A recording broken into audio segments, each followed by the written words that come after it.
resplendit comme un soleil radieux. Les êtres crient autour de ton trône. À l'agneau de Dieu soit la gloire. À l'agneau de Dieu la victoire. À l'agneau de Dieu soit le règne pour tous les siècles. Amen. L'Esprit Saint et l'épouse fidèle disent viens, c'est leur cœur qui appelle. Viens, ô Jésus, toi l'époux bien-aimé, tous tes élus ne cessent de chanter. À l'agneau de Dieu soit la gloire. À l'agneau de Dieu la victoire. À l'agneau de Dieu soit le règne pour tous les siècles. Amen.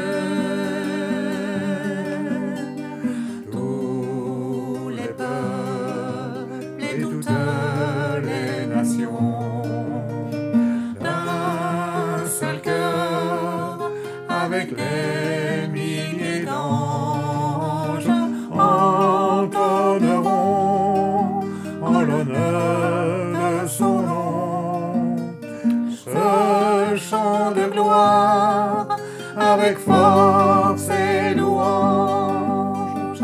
À l'agneau de Dieu soit la gloire. À l'agneau de Dieu la victoire. À l'agneau de Dieu soit le règne pour tous les siècles. Amen.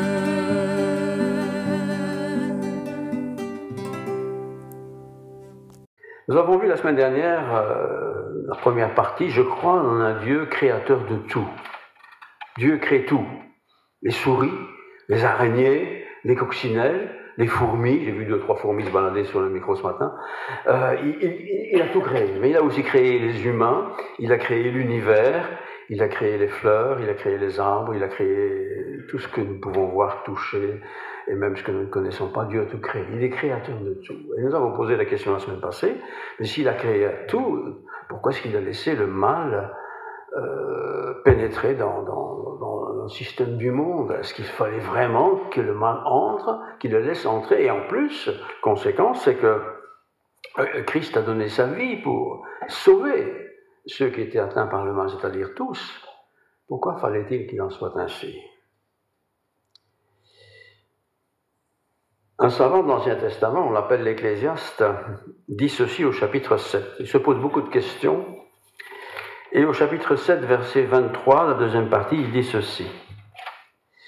J'ai éprouvé, donc vous pouvez lire le chapitre à la maison qui précède, j'ai éprouvé tout cela, toutes sortes de questions qui sont passées par la tête. J'ai éprouvé, j'ai testé tout ça, j'ai éprouvé tout cela par la sagesse, par la connaissance. J'ai dit, je serai sage. Et la sagesse est restée loin de moi. J'ai dit, je serai sage, mais la sagesse est restée loin de moi.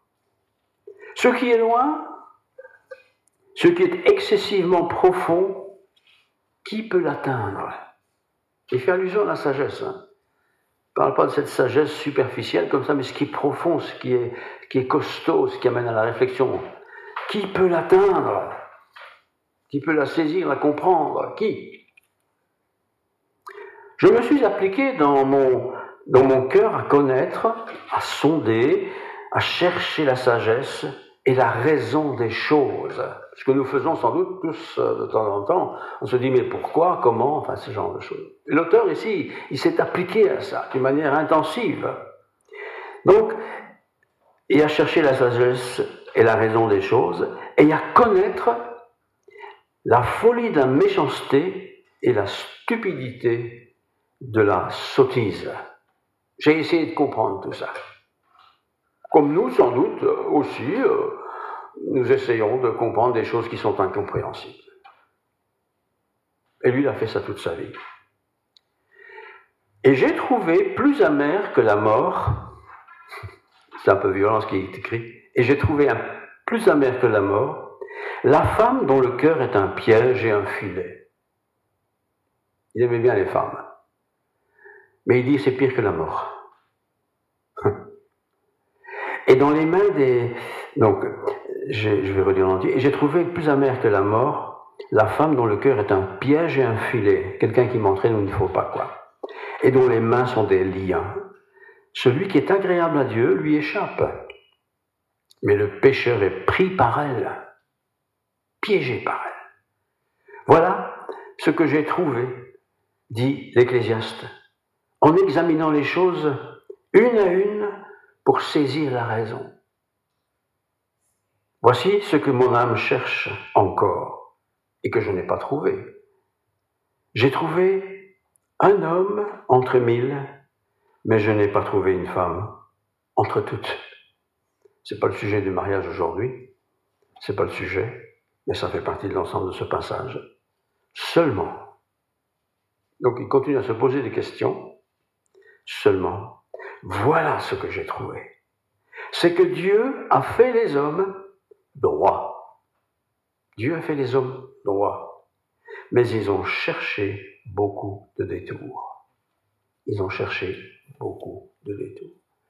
Il est dépassé par l'influence de la femme, dit-il, pour résumer le texte.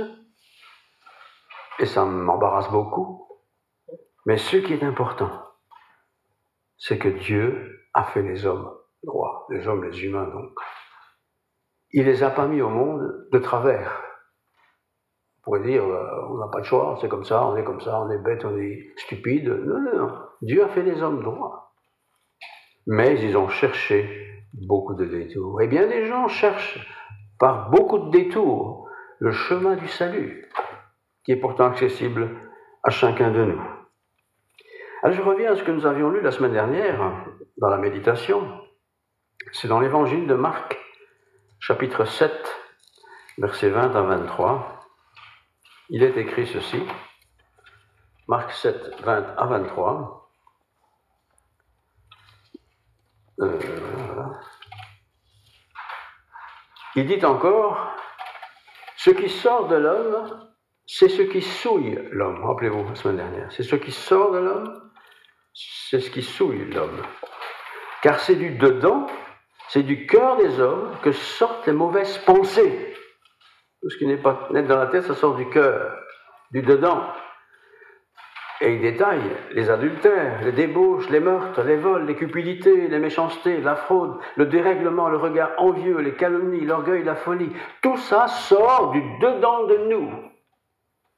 C'est pas Dieu qui nous met au monde, qui nous permet de vivre et qui nous envoie tout ça en disant voilà, vous êtes soumis à toutes ces règles. Non, c'est du dedans que viennent les mauvaises pensées. Toutes ces choses mauvaises sortent du dedans et souillent l'homme. Je crois en un Dieu créateur de tout, avons-nous dit la semaine dernière. Et nous avons dit donc qu'il a aussi créé le mal, puisque nous faisons tous le mal. Non, Dieu n'a pas créé le mal. Mais le mal est là. Le mal est là et il atteint le cœur des uns et des autres. Mais ce cœur est déjà, quelque part, soumis à la vanité. C'est du dedans de nos cœurs que viennent les mauvaises pensées. Un homme dont l'exemple est très, très, très généreux, c'est un théologien, c'est un homme remarquable, un vrai évangélique. C'est aussi un mercenaire de l'État, au service de l'État romain, enfin, au service de l'État hébreu. C'est un religieux fanatique, un pharisien, très attaché à la loi des pharisiens. C'est un homme qui est d'expérience, qui ne supporte pas, que se moque de Dieu, qui ne supporte pas la contrariété, et qui ne se gêne pas d'ailleurs de faire mettre des gens en prison. Son nom, c'est Paul, P-A-U-L, Paul. Paul, dans sa langue, en grec, signifie le petit. Paul le petit. Peut-être qu'il était petit physiquement et qu'on l'a appelé Paul. Et puis, il a son nom de conversion, si vous voulez. Il s'appelle Saul. Saul, il était Saul de Tarse. Il naît de Tarse. Donc on l'appelait Saul, on l'appelait Paul, le petit, Saul. Vous pouvez sûrement interchanger ces deux prénoms. Il était citoyen romain. C'était un grand privilège à l'époque. Il avait une formation morale très stricte, très très stricte. Il ne supportait pas des gens qui allaient contre la morale de son temps et de sa religion et de sa foi. C'est un intellectuel de haut niveau. Il aurait aujourd'hui certainement plusieurs doctorats, tellement il était doué intellectuellement. Et il avait cependant un métier, tout le monde avait un métier à l'époque, il était fabricant de tentes, donc il pouvait subvenir à ses besoins tout en étant intellectuel de haut niveau. Il a même étudié pendant tout un temps au pied de Gamaliel. Gamaliel était un maître, un enseignant, c'est comme ça que ça se passait à l'époque. Et les étudiants qui voulaient s'instruire allaient auprès de maîtres qui leur enseignaient tout ce qu'ils devaient savoir. Et ils en savaient beaucoup de choses. Gamaliel enseignait l'Ancien Testament, et il enseignait aussi ce qu'on appelle les subtilités de la tradition juive. Il est écrit, mais il faut comprendre ce qui est écrit, donc il y a des subtilités qui étaient comme ça détachées, enseignées, partagées. Gamaliel était un maître, et Paul a été à l'école de ce maître-là. Donc il a été formé dans ce sens aussi pour dénicher toutes les subtilités du texte. Donc il ne s'arrêtait pas à la première lecture, simple, il allait en profondeur, formé pour cela, évidemment.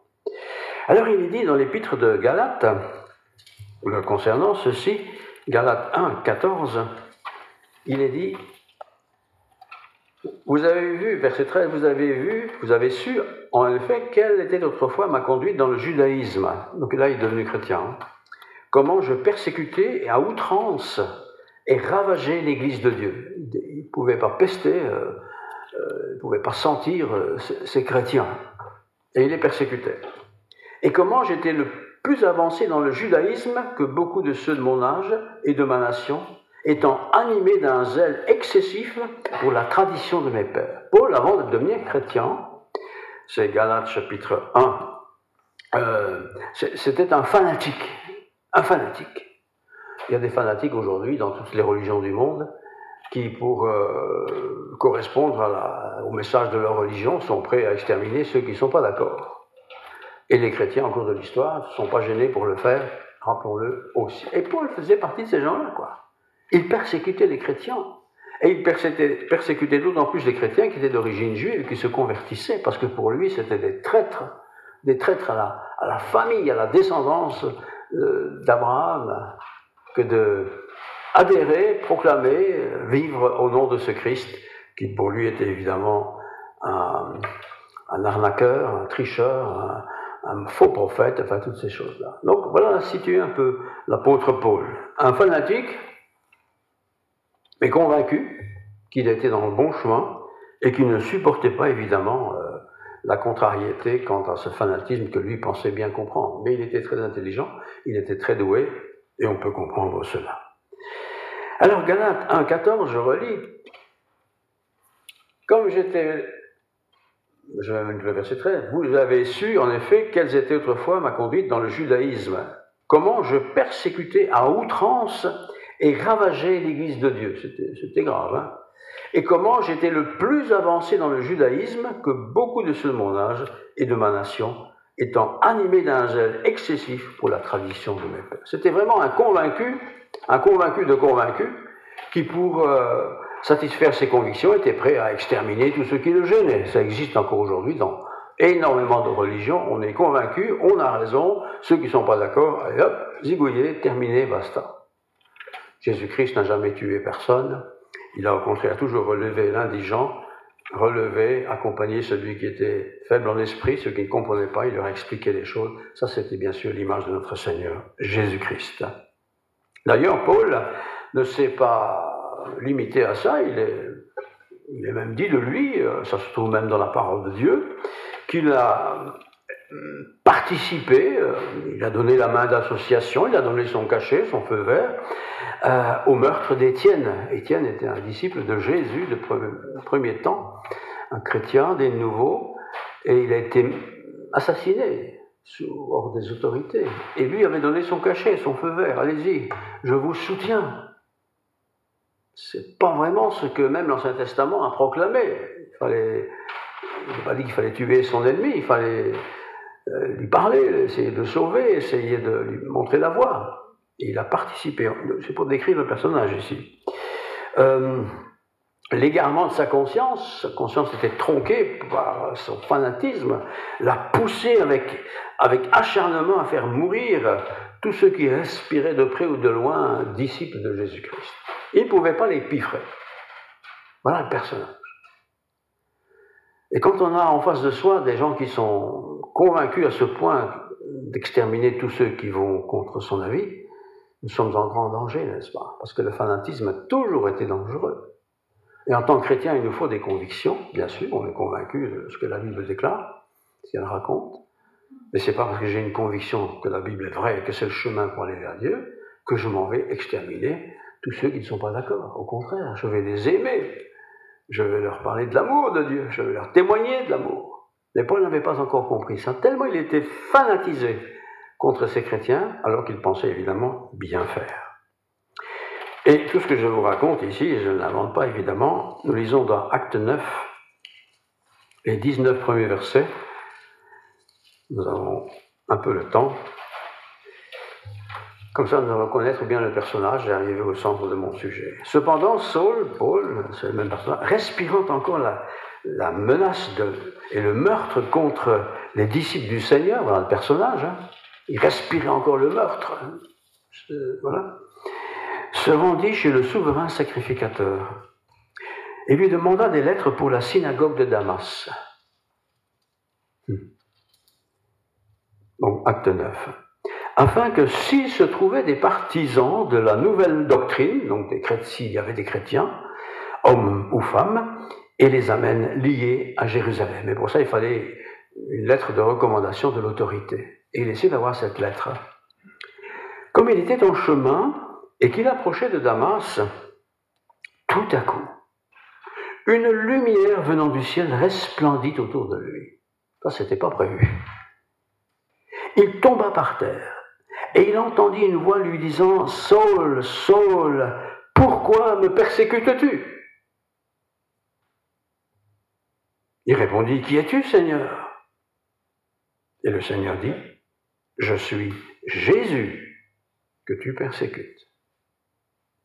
Il te serait dur de regimber contre les aiguillons. » Les aiguillons, c'était ce petit outil qu'on utilisait pour faire avancer les animaux de trait, les vaches, voilà, on piquait avec ça, ils avançaient. Tu aurais du mal à aller contre mon aiguillon. Tremblant et saisi d'effroi, il dit « Seigneur, que veux-tu que je fasse ?» Et le Seigneur lui dit « Lève-toi, entre dans la ville, et on te dira ce que tu dois faire. » Donc il est dans cet esprit de persécution des chrétiens ici. Les hommes qui l'accompagnaient demeurèrent stupéfaits, ils entendaient bien la voix, mais ils ne voyaient personne. Saul se releva de terre, et quoique ses yeux soient ouverts, il ne voyait rien. On le prit par la main, et on le conduisit à Damas. Le voilà donc maintenant aveugle. Il resta 3 jours sans voir, et il ne mangea ni ne but. Or, il y avait à Damas un disciple nommé Ananias. Ananias, le Seigneur lui dit dans une vision, « Ananias ?» Il répondit, « Me voici, Seigneur. » Et le Seigneur lui dit, « Lève-toi, va dans la rue qu'on appelle la droite et cherche dans la maison de Judas un nommé Saul de Tarse. » Car il prie. Et il a vu une vision. Il a vu en vision un homme du nom d'Ananias qui entrait, qui lui imposait les mains, afin qu'il recouvre la lie. Ananias répondit, « Seigneur, j'ai appris de plusieurs personnes tous les maux que cet homme fait à tes saints dans Jérusalem. » Le bruit est connu, évidemment. On connaît le personnage. Et il a ici les pouvoirs de la part des principaux sacrificateurs pour lier tous ceux qui invoquent ton nom. Mais le Seigneur lui dit, « Va, car cet homme est un instrument que j'ai choisi pour porter mon nom devant les nations, devant les rois et devant les fils d'Israël. Et je lui montrerai tout ce qu'il doit souffrir pour mon nom. » Ananias sortit, et lorsqu'il fut arrivé dans la maison, il imposa les mains à Saul. C'est terrible. Quelle audace, quel courage. Il imposa les mains à Saul, mon frère, en disant, « Mon frère, le Seigneur Jésus qui t'est apparu sur le chemin par lequel tu venais m'a envoyé pour que tu recouvres la vue et que tu sois rempli du Saint-Esprit. » Voilà en quelques mots raconter cette conversion radicale de ce fanatique qu'était Paul. Un homme super intelligent, super doué, super informé, super formé des choses de la religion et tout le reste. Et sur ce chemin, alors qu'il est entouré de soldats, de serviteurs, alors qu'il est foudroyé de Dieu, tombe de cheval, il est aveugle, il ne voit plus rien, il tâtonne, terrible. Et on l'amène tout doucement à l'endroit prévu, dans une maison dont on vient de parler, se demandant sans doute ce qui va lui arriver. Parce que quand on voit clair, tout va bien, mais quand on voit rien, c'est terrible. On est à la merci du premier méchant qui se présente. Et Dieu, d'un autre côté, parallèlement, parle à un homme de foi, Ananias. T'es pas militaire, lui, t'es pas un sauvage, mais prêt à écouter le Seigneur. Va, car il prie. Et quand quelqu'un prie, même s'il ne sait pas trop ce qu'il prie, il prie. Et là, le cœur est déjà différent de cette personne qui prie. Les gens qui ne prient pas, qui disent « moi je ne prie pas », c'est très difficile d'aborder des sujets spirituels. Mais quelqu'un qui prie, même s'il prie mal ou prie des choses que nous ne prierons jamais, il prie. Il croit donc dans la possibilité d'autre chose. Là. Et là, il va retrouver la vue, et il va se mettre en route. Il était brillamment doué. Il était celui qui avait approuvé le meurtre d'Étienne, et le voilà maintenant aussi rempli du Saint-Esprit. C'est une bonne nouvelle que ce genre d'histoire se trouve dans la Bible. Parce que si on avait parlé que de pauvres petits paumés qui viennent à Jésus-Christ, on aurait dit la religion c'est pour les paumés, quoi. Mais ici on a affaire de quelqu'un qui est à un autre niveau, quoi. Des grosses têtes, on dirait aujourd'hui. Mais qui a été arrêté par le Seigneur d'une manière radicale. Ce qui était pour lui fondamental, c'est qu'il voit, mais il ne voit plus. Il a été mené par d'autres qui l'ont tenu la main. Son orgueil a pris un fameux coup, évidemment. Et puis là-bas, dans cette petite maison, quelque part, à Damas, quelqu'un vient de la part du Seigneur pour lui imposer les mains et qu'il retrouve la vue. Quelle expérience! Quelle expérience! Mais c'est une expérience qui, je trouve, est encourageante pour nous. Parce que parfois, on a envie de parler de la foi, de notre propre foi, par exemple. On a envie que tel et tel trouve Jésus, parce que c'était tellement fantastique, mais comment faire? Je ne sais pas. Il ne faut pas essayer de savoir comment faire. Mais on va laisser faire le Seigneur. Et le Seigneur sait bien faire les choses. Et le Seigneur peut toucher le cœur de quiconque. Je relis le verset 1 du chapitre 9 de Actes. « Cependant, Saul respirait encore la menace et le meurtre contre les disciples du Seigneur. Il se rendit chez le souverain sacrificateur. » Il respirait encore.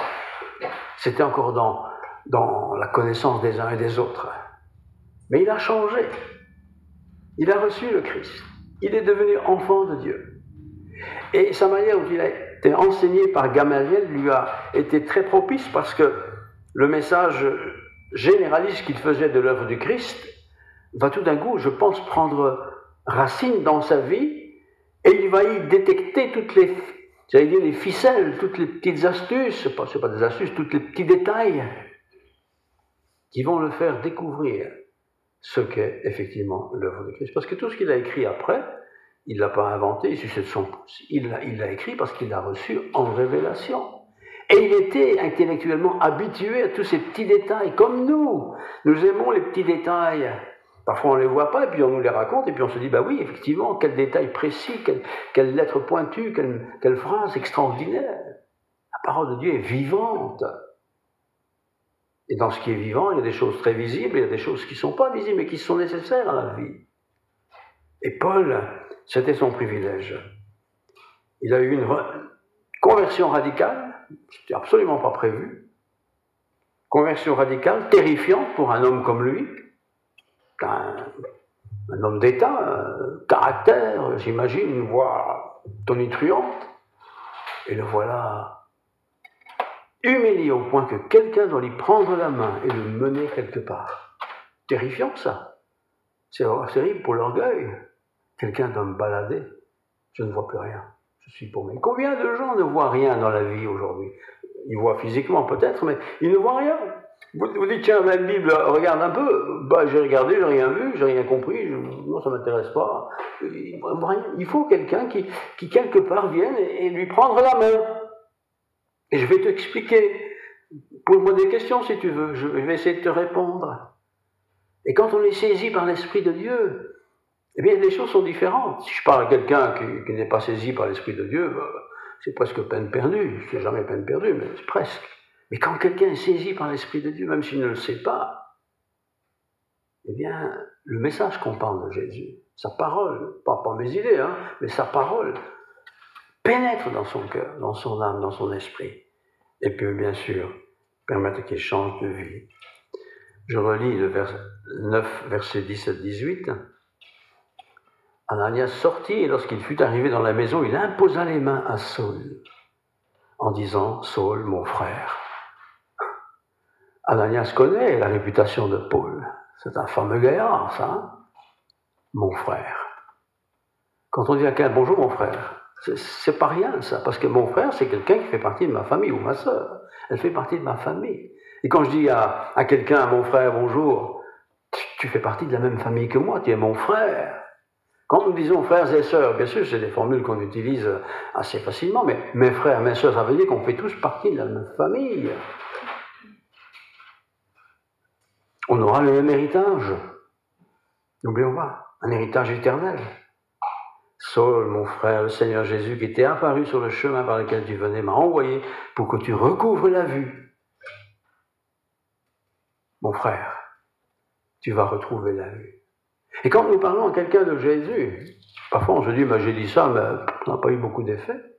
Qui sait que cet homme, cet frère, cette femme, cette sœur retrouve la vie, retrouve le sens de l'observation pour savoir quel chemin suivre. C'est pas nous qui guérissons, c'est Dieu qui guérit. Mais Dieu utilise ses enfants pour amener peut-être quelqu'un à la cause de l'Évangile. Verset 17-18, il a compris et il va se faire baptiser. On a déjà parlé quelquefois, ce n'était pas le sujet principal, mais du baptême.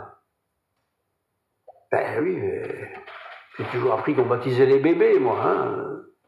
Beaucoup de gens dans notre province, les bébés ont été baptisés, ou ils ont été baptisés quand ils étaient bébés, ça à peu près toute leur vie, peut-être leur communion quand ils ont 12 ans, la grande communion encore, que beaucoup ne la font plus non plus. Mais ça se limite souvent à ça. Et d'ailleurs, si ces gens un jour se marient à l'église, je ne donne pas le nom de l'église, il sera demandé, mais vous avez votre certificat de baptême? Le certificat de baptême. Ah oui, on va essayer de trouver ça. On ne le trouve plus. Fait une copie peut-être. Certificat de baptême. Je ne vais pas me présenter devant Dieu avec mon certificat de baptême, vous savez. Non, je vais me présenter devant Dieu avec un cœur transformé par le Christ, Jésus. Et quand je me suis donné à Christ, qu'importe que ce soit l'âge, petit ou grand ou plus âgé, le Seigneur nous dit, fais-toi baptiser. Je dis, mais j'ai donné mon cœur à toi, Seigneur, ça ne suffit pas. Oui, mais le baptême est un acte public. La conversion est toujours une affaire personnelle. je ne me convertis pas devant tout le monde. C'est une relation entre Dieu et moi.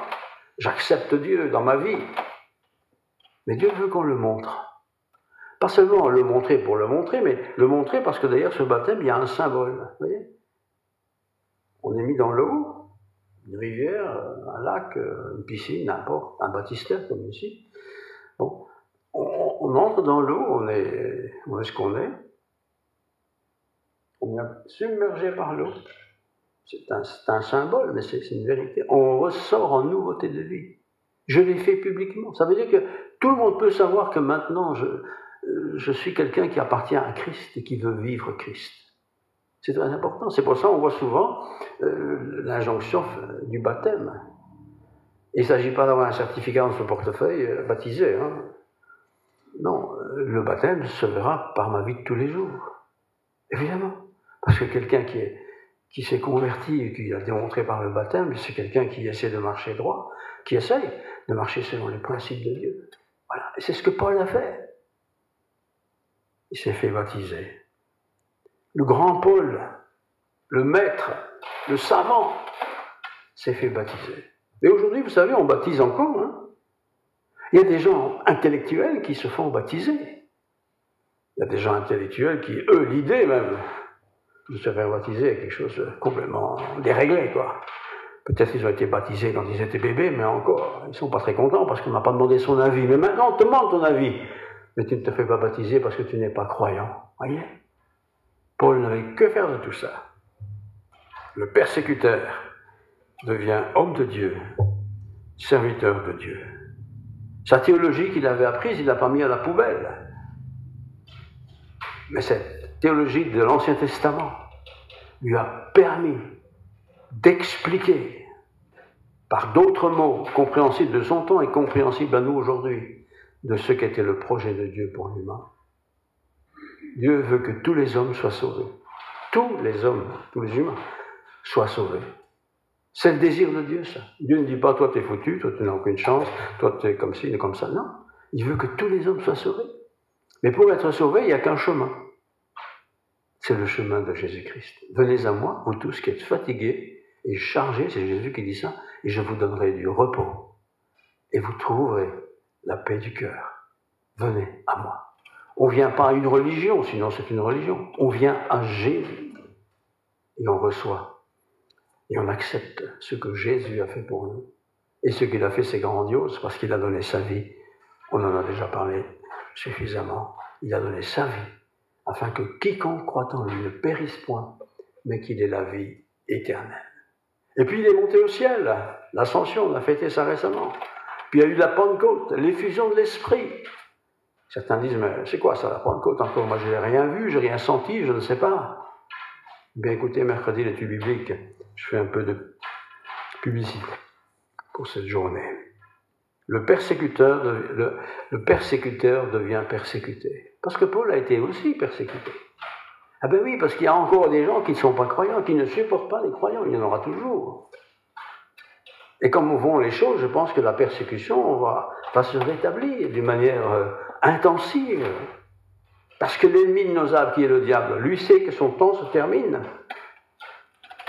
Et que Dieu va venir chercher son Église, il le sait. Mais il n'a pas envie que trop de monde soit dans son Église. Donc il faut persécuter les chrétiens. Et combien de personnes sont persécutées? Combien de chrétiens sont persécutés? Simplement parce qu'ils sont chrétiens. Ils ne font rien de mal, ils font que du bien en réalité. Ils sont persécutés. Alors, l'acte que Paul a subi, c'est un acte qui peut certainement être repris du psaume 33, verset 9. Je vous le lis. Car il est dit, la chose arrive, il ordonne, et elle existe, psaume 33, 9. Que toute la terre craigne l'Éternel, que tous les habitants du monde tremblent devant lui. Car il dit, donc c'est Dieu ça, et la chose arrive, il ordonne, et elle existe. Vous voyez, on n'a pas affaire à un petit Dieu, impuissant, avec ses limites. Non, je vous dis, c'est tellement beau. Hein. Il ordonne, et la chose arrive, sauf le salut. Il aurait pu m'ordonner d'être chrétien, Mais non, là, ça s'accepte par la foi, parce qu'il nous laissera toujours libres quant à choisir le chemin de la vérité. Elle n'est pas imposée automatiquement. Elle n'est pas donnée parce que le papa ou le grand-papa ou la grand-maman était chrétienne. C'est un choix que tu dois faire. Choisis la vie afin que tu vives. Choisis la vie. C'est ça que nous voulons prêcher au monde. La Genèse, chapitre 1, verset 2, rappelez-vous, c'était le chaos et le vide. On parle toujours de Dieu a tout créé. Hein. Il a donc aussi créé le mal. C'était le chaos et le vide quand Dieu a créé les choses. Et Dieu avait mis à la surface de la terre les ténèbres. C'était l'abîme. Je relis, hein. Genèse 1, 2, il y avait des ténèbres à la surface et l'abîme. Et l'abîme, c'est quelque part le néant, quoi. Mais Dieu a donné vie à tout ça. Et Dieu a créé les choses comme il l'a créé. Genèse chapitre 1 et 2, vous pouvez lire tout ça. Et Dieu a mis tout ça à notre disposition pour notre bonheur. Et sans Dieu, nous sommes aussi quelque part un peu dans l'abîme. Parce qu'on vit, voilà, on a vécu un temps sur la terre, tant bien que mal. Et puis d'un coup, on s'arrête de vivre, quoi, c'est fini. C'était ça le sens de ma vie sur cette terre. Encore que certains vivent plutôt bien, d'autres vivent vraiment pas bien. C'est ça le sens de la vie? Non, c'est qu'une étape. Alors, ici, pour faire fonctionner un tout petit peu notre tête, bien des gens ont des problèmes avec cette idée que Dieu a tout créé des belles, Genèse, hein, tout était beau, magnifique, extraordinaire. Et pourtant, aujourd'hui, c'est tout le contraire. Il y a des catastrophes tout le temps, pandémie par exemple, et on est un peu embêté en tant que chrétien en se disant, enfin, Dieu n'était quand même pas obligé de laisser faire tout ça, il aurait pu, je sais pas, faire quelque chose. Alors, deux grandes thèses philosophiques, c'est ce qu'on appelle le fidéisme et le concordisme. Deux mots là-dessus, ça va vous aider. Le fidéisme, c'est quelque part une espèce de divorce entre ce qui est écrit dans la Bible et ce qui est enseigné par les maîtres de la science. Alors, le chrétien, il ne comprend pas, mais il fait partie de cette philosophie fidéiste en disant, ben voilà, on va faire une différence, on va fermer les yeux, on va oublier que, voilà, Dieu a créé comme il le dit, comme il l'a fait. Je crois ça, je ne me pose pas de questions. La société pense autrement, les savants expliquent autrement, c'est très bien, ça ne me concerne pas, je ne me tracasse pas, et je suis tranquille dans ma petite foi. Je pense que c'est peut-être un peu simpliste, parce que nous sommes faits avec un corps, bien sûr, mais nous sommes aussi faits avec un esprit, une sagesse, une intelligence, et cette intelligence elle nous a été donnée de la part de Dieu, et nous pouvons, et nous devons même l'utiliser. Donc certains font le divorce entre ce qui est de la connaissance des humains, disons, et ce qui est écrit dans la Bible. Ça ne concorde pas, mais c'est pas grave, ça ne me tracasse pas, je reste comme ça. L'autre grande philosophie, qui est très à la mode, c'est le concordisme. Le concordisme, ça consiste à vouloir à tout prix trouver des explications scientifiques, explicables par les scientifiques, dans la Bible. Il y a des tas de passages dans la Bible, ça nous dépasse. Hein. Par exemple, l'histoire de Noé. Noé construit un bateau, ce bateau est rempli de bêtes, et la famille, et tout le reste, tout est disparu. Alors, les croyants, ils croient ça, évidemment, mais ils croient ça un peu d'une manière simple, et ils ont raison. Mais les savants, évidemment, disent non. C'est pas comme ça que ça s'est passé. Oui, il y a eu certainement une inondation, mais c'est limité. Donc on essaie de concorder, c'est le concordisme, les points de vue scientifiques à ce qui est écrit dans la Bible. Mais il faut savoir, frères et sœurs, que la Bible n'a pas été écrite pour les scientifiques. La Bible n'a pas été écrite pour les savants de ce monde. La Bible a été écrite, c'est la parole de Dieu, l'essentiel s'y trouve, et nous nous satisfaisons de l'essentiel. On n'a pas tous les détails. On a beau nous dire que le virus, il fait ceci, il fait cela. Franchement, je me dis toujours, mais montrez-moi une fois un virus, que je le vois au moins. Et je n'ai pas vu une seule émission nous montrer ce qu'est un virus. Il est partout, je ne le vois pas, moi. Mais j'accepte que les savants nous expliquent ça. Vous voyez ? C'est comme la parole de Dieu. Évitez à tout prix le concordisme et le fidéisme, parce que c'est ce qu'on nous enseigne dans les écoles. Et dans les écoles, ceux qui sont dans le secondaire déjà, et je ne parle pas de l'université, ben, ils sont concordés avec des scientifiques, des intellectuels, tout ça, qui expliquent leurs choses d'un point de vue scientifique. Alors si on commence à s'énerver avec eux, on est parti pour une guerre, hein, et on aura 0 bulletin. La Bible n'est pas faite pour ça. La Bible est un livre de foi. J'ai la foi. L'autre, c'est plutôt la raison. Mais la raison n'a pas forcément raison, mais c'est la raison. Vous voyez ? Paul fonctionnait par la raison. Mais quand il a rencontré Christ, il a complètement changé. Il n'était plus persécuteur, mais il était défenseur de la foi qu'il avait changée. Le concordisme consiste donc à vouloir à tout prix trouver dans les récits bibliques les explications à tout ce qui se passe. Faire attention de ne pas chercher dans la Bible. Ah oui, la Bible a parlé de pandémie universelle. J'ai lu pas mal d'articles ces derniers temps. Ne serait-on pas arrivé à la fin des temps où Christ va revenir? Mais on a dit ça quand j'étais petit aussi. La fin de la deuxième guerre que je n'ai pas connue, mais je suis un peu le résultat de cette deuxième guerre en tant qu'enfant. Mais mes parents, ils m'ont raconté. Ils ont aussi peut-être pensé que Christ allait revenir, comme on peut le penser dans d'autres occasions. Faire attention de ne pas mélanger les philosophies de notre temps, quelles qu'elles soient, et d'essayer de concorder ces philosophies, cet enseignement, à ce que la Bible dit par-ci, par-là. La Bible est parole de Dieu. Elle ne dit pas tout, c'est pas un livre scientifique, c'est pas un livre philosophique, c'est pas un livre métaphysique, c'est la parole de Dieu. Et en tant qu'enfant de Dieu racheté, qui a racheté par l'œuvre de Christ, par la grâce de Christ, je ne comprends pas tout. Quand je lis l'Apocalypse, je ne comprends pas tout, honnêtement. Hein. Pourtant, on a écrit des piles et des piles et des piles de livres. Et je ne comprends pas tout. Mais c'est pas grave. Il y a des tas de choses que je ne comprends pas. Je les accepte, c'est comme ça. Je ne suis pas naïf, je ne suis pas bête, mais c'est parole de Dieu, ça me suffit. Mon père me l'a dit, ma mère me l'a dit, je le crois. Ils savent ce qu'ils ont voulu dire, ce qu'ils ont dit. Alors la Bible a été révélée non pas pour nous rendre des intellectuels, mais elle a été écrite, on l'a à notre disposition pour nous faire connaître le Seigneur. Depuis la Genèse jusqu'à l'Apocalypse. On a l'essentiel. On a ce qu'il nous faut savoir. On n'a peut-être pas tous les détails scientifiques, mais la science n'a pas forcément raison, puisque la science est elle-même limitée dans ce qu'elle connaît, ce qu'elle peut connaître. Conclusion. Paul était un fanatique, devenu chrétien, et maintenant qu'il était devenu chrétien, il était un fanatique de la foi, du partage de cette foi. Et c'est pourquoi toutes ces épîtres qu'il a écrites à droite à gauche, il a beaucoup voyagé, il a fondé des églises, il n'y avait pas de technologie, il n'y avait pas de micro, il n'y avait pas tout ça. Mais voilà, il y avait des gens qui cherchaient. Il y a assez de gens qui cherchent. Et Paul a trouvé ces gens qui cherchaient, il leur a dit voilà ce qui s'est passé dans ma vie. Je ne pouvais pas le nier, c'était connu, ça se savait, il racontait. Et des gens se convertissaient à Jésus-Christ, qui à leur tour commençaient d'autres groupes. C'est comme ça que ça fonctionnait.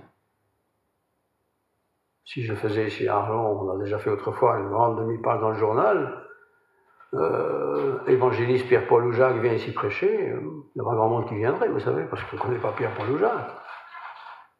Par contre, quelqu'un qui a été guéri d'une manière stupéfiante, et qui dit j'aimerais vous raconter ce qui s'est passé avec moi. Je raconte ce qui s'est passé avec moi. Et voyez, ça c'est autre chose. Et on peut raconter ce qui s'est passé avec nous à d'autres. Qui sont les autres? C'est mes amis, mes voisins, ceux que je connais, quoi. Je leur raconte. Ah bon? Et le Seigneur Paul a été convaincu, il a fondé les églises, il a travaillé, comme il dit, jour et nuit, il a continué à gagner sa croûte, il a reçu des dons aussi, mais il a travaillé beaucoup. Il a connu des tempêtes, traversé des mers et tout ça. Il a connu la persécution, il a bien changé sa vie. Hein. Lui qui persécutait, les a connus, ces persécutions.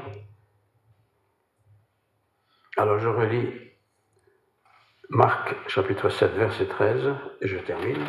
N'oubliez jamais, et n'oublions jamais, que, voilà, c'est Marc chapitre 7, 13, voilà. Vous ne la laissez plus rien à faire pour son père et pour sa mère, annulant ainsi la parole de Dieu par votre tradition que vous avez établie. Et vous faites beaucoup d'autres choses semblables. Souvent, nous imposons nos traditions.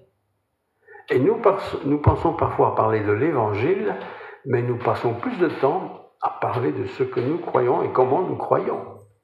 C'est pas ça qui va changer le cœur de quelqu'un. Il y a toujours mieux ailleurs. On chante toujours mieux ailleurs.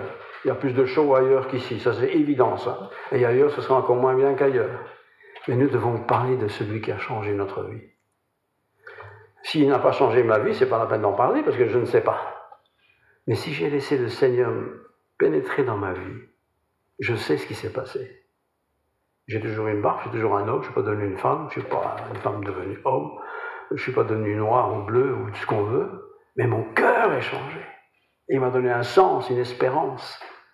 Et si en plus tout ça est accompagné de témoignages qui sont visibles, eh bien, je peux être un excellent ambassadeur de Dieu comme Paul l'a été. Oui, Dieu a tout créé, mais l'interprétation qu'on peut avoir de sa création, en se basant sur les textes bibliques, n'est pas à prendre nécessairement, directement, à la lettre et trouver des explications scientifiques aujourd'hui. Voilà, prions. Seigneur, merci pour ta parole qui est la vérité.